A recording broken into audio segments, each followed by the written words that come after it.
இந்த படத்தில் வந்து மொத்தம் 4 பாடல்கள். இந்த 4 பாடல்களில் வந்து முதல் பாடல் யாரோ இவள் யார் இவளோன்னு நீங்கள் கேட்டிருப்பீங்க.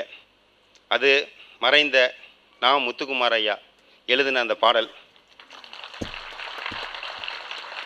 அவர் எனக்கு மொத்தம் 6 பாடல்கள் கொடுத்துருக்கிறாரு. முதல் படத்தில் ஒரு 5 பாடல், அதை விட்டுருவோம். இந்த படத்தில் ஒரு பாடல் கொடுத்துருக்கிறாரு. அவரை வந்து நான் வந்து அவர் இறப்பதற்கு 2 நாளைக்கு முன்னாடி தொலைத்தொடர்பில் நான் அவர்கிட்ட பேசினேன்.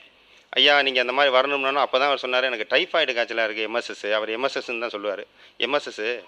அதனால் என்னால் நடக்க முடியல. கண்டிப்பாக லேசாக நடக்கிற மாதிரி ஒரு சந்தர்ப்பம் வந்தால் கூட நான் அந்த அரங்கத்துக்கு வந்துடுவேன்னாரு.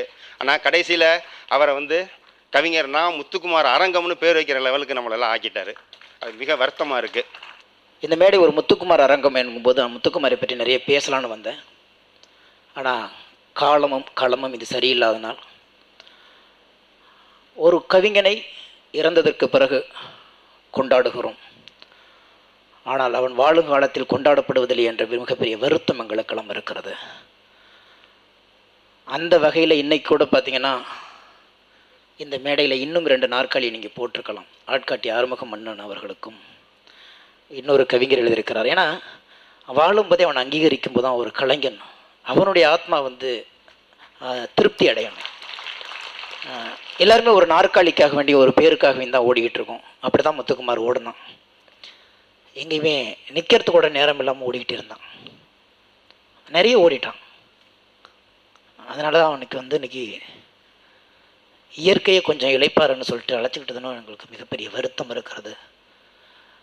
இயக்குநர்களுக்குள்ள ஒற்றுமை, நடிகர்களுக்குள்ள ஒற்றுமை, மற்ற கலைஞர்களுக்குள்ள ஒற்றுமை வந்து கவிஞர்களுக்குள்ள இல்லையோங்கிற மிகப்பெரிய வருத்தம் இருந்தது. அந்த ஒற்றுமையின்மையை எங்கள் தலைமுறை தகர்த்தது. அதை நாங்கள் பெருமையாக சொல்லிக்குவோம். யாருக்கு என்னன்னாலும் நாங்கள் 10 பேர் போய் கூட நிற்போம்.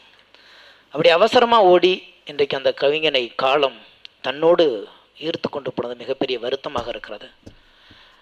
அவனுக்கான முக்கியத்துவம் கொடுத்ததற்காக இந்த மேடையை மீண்டும் ஒரு முறை மண்டியிட்டு வணங்குகிறேன்.